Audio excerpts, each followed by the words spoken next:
Hi friends, அனைவருக்கும் வணக்கம். Friends, இன்றைய டெஸ்ட்டுக்குள்ளே போகலாமா? இன்றைக்கி எங்கிருந்து டெஸ்ட்டு அப்படின்னு பார்த்தீங்கன்னா, 11ஆம் வகுப்பில் பொலிட்டிக்கல் சயின்ஸ்னு ஒரு புத்தகம் இருக்குது. அந்த புத்தகத்தில் உள்ளாட்சி அமைப்புகள் அப்படிங்கிற ஒரு பாடம் இருக்குது. இந்த பாடத்தை நம்ம தொடர்ந்து பார்த்துட்டு வந்துட்டுருக்கோம்.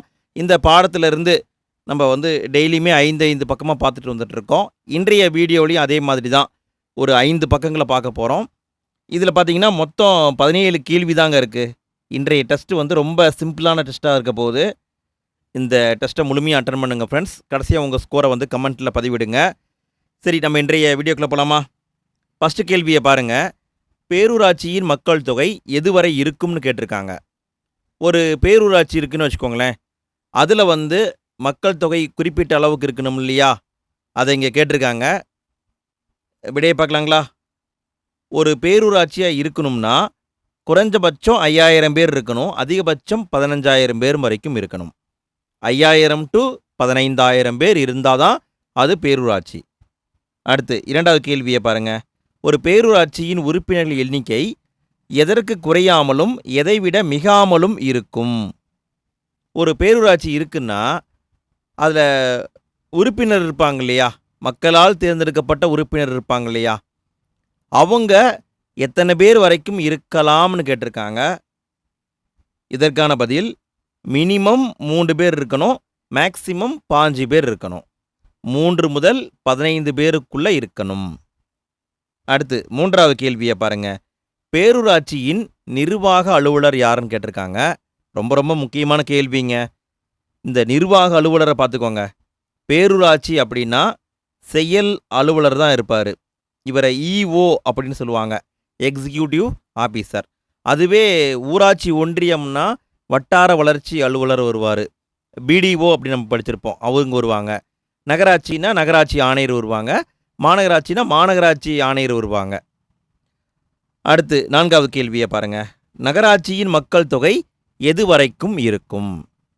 பேரூராட்சினா 5000 ஆரம்பித்து 5000 பேர் வரைக்கும் இருப்பாங்க. அதுவே நகராட்சினா எத்தனை பேர் இருப்பாங்க?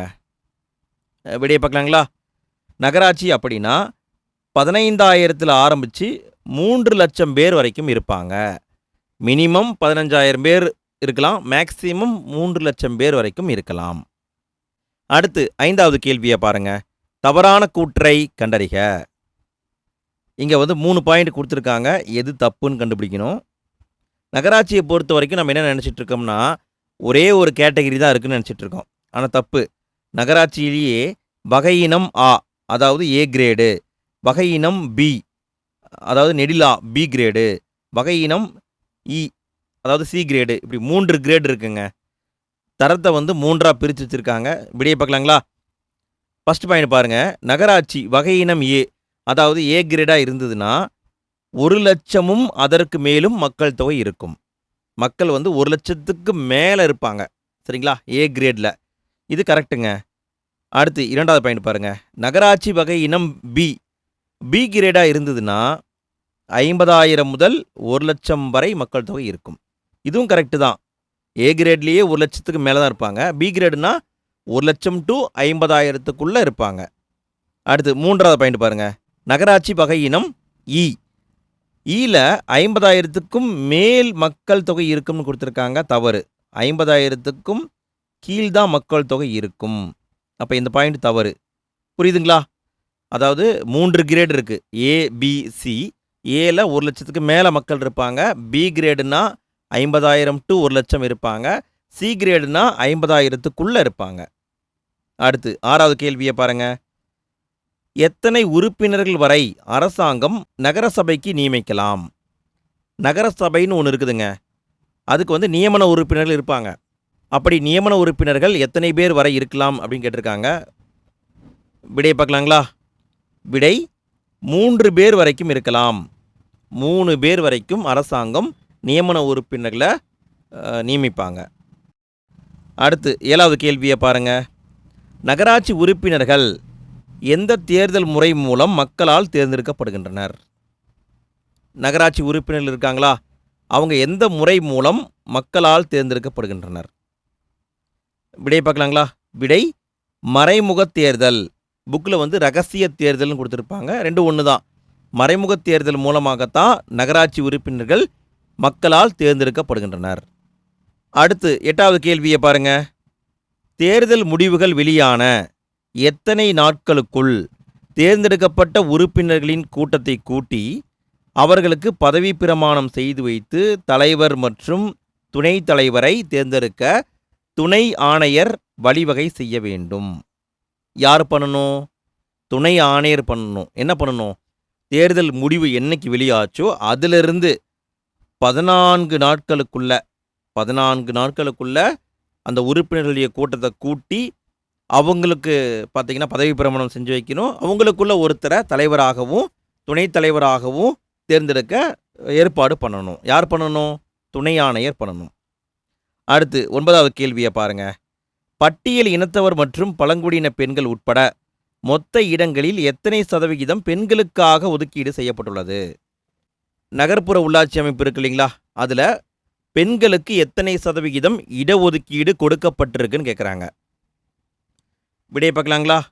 30% கொடுத்துருக்காங்க. 33ன்னு போட்டுறாதீங்க, 30% கொடுக்கப்பட்டிருக்கு. அடுத்து 10வது கேள்வியை பாருங்க. தவறான கூற்றை கண்டறிக. இங்கே வந்து 3 பாயிண்ட் கொடுத்துருக்காங்க, எது தப்புன்னு கண்டுபிடிக்கணும். சரி, விடையை பார்க்கலாங்களா? ஃப்ரெண்ட்ஸ், வீடியோவுக்கு இன்னும் லைக் போடாத நண்பர்கள் லைக் போடுங்க ஃப்ரெண்ட்ஸ். வீடியோ பற்றிய ஃபீட்பேக்கை மறக்காமல் கமெண்ட்டில் போட்டு விடுங்க. டெய்லியுமே நம்ம டெஸ்ட் நடத்திக்கிட்டு இருக்கோம், வந்து அட்டன் பண்ணுங்க. 5 பக்கம் தான் கொடுக்குறேன், சரிங்களா? படிச்சுட்டு வந்துடுங்க. நாளைக்கு இரவு 9:30 மணிக்கும் டெஸ்ட் இருக்குது. சரி, கேள்வியை பாருங்கள். தவறான கூற்றை கண்டறிக்கன்னு கொடுத்துருக்காங்களா? இதில் வந்து ஃபஸ்ட் பாயிண்ட் பாருங்கள். ஒவ்வொரு நகராட்சியிலும் நிலைக்குழு ஏற்படுத்தப்படும் சொல்லியிருக்காங்க. இது கரெக்டு.